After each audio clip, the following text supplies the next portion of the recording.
travel to the big station at the end of the line. Engines from the other railway sometimes pull their trains.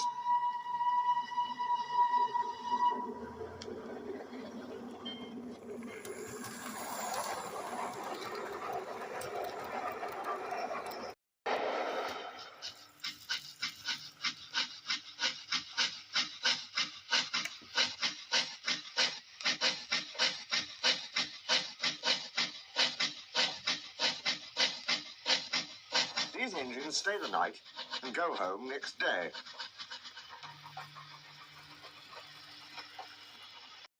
Gordon was talking one day to one of these.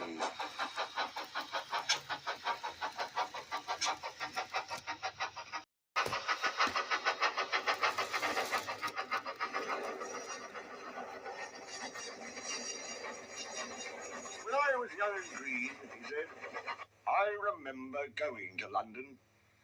Do you know the place? The station's called King's Cross. King's Cross? Snorted the engine. London's Euston. Everybody knows that. Rubbish, said Duck. London's Paddington. I know. I worked there. They argued till they went to sleep. They argued when they woke up. They were still arguing when the other engine went away. Stupid thing, said Gordon crossly. I've no patience. Stupid yourself, said Duck. London's Paddington. Paddington, do you hear? Stop arguing, James broke in. You make me tired.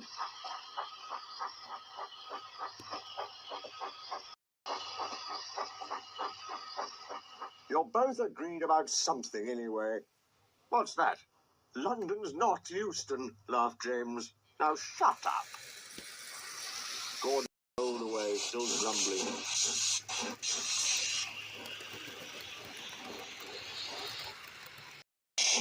I'm sure it's King's Cross. I'll go and prove it. That was easier said than done.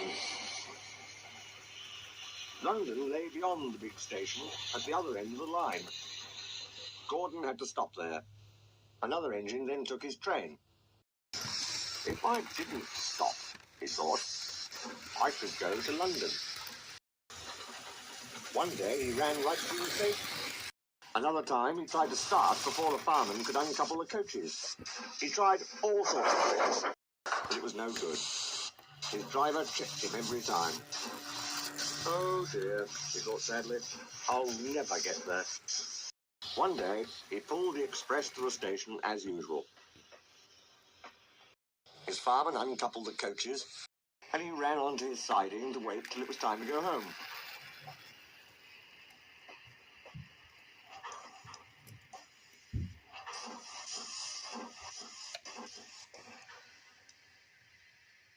The coaches waited and waited at the platform, but their engine didn't come.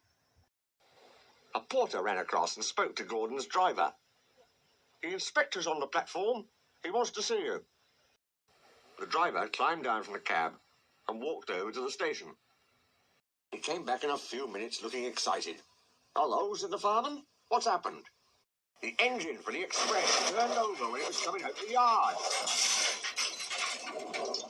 Nothing else can come in or out. They want us to take the train to London. I said we would if the Fat Controller agreed. They telephoned and he said we could do it. How's that? Fine, said the fireman. We'll show them what the Fat Controller's engines can do. Come on, said Gordon, let's go. He rolled quickly over the crossings and backed onto the train. It was only a few minutes before the guard blew his whistle, but Gordon thought it was ages. Come on! Come on! He puffed to the coaches. Come on, come on, come on, come on, come on, come on, come on. We're going to town, sang the coaches. Slowly at first, then faster and faster. We're going to town, we're going to town, we're going to town, we're going to town.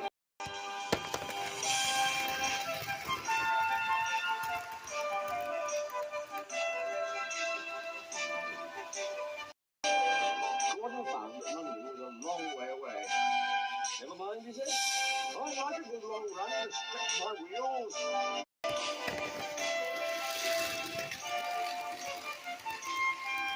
All the same,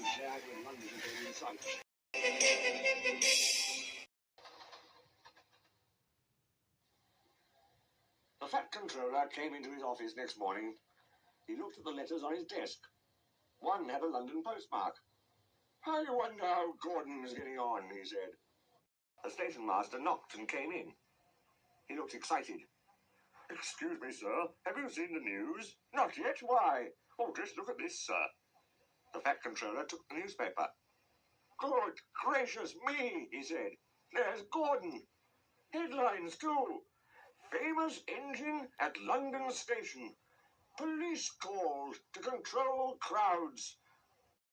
The fat controller read on, absorbed.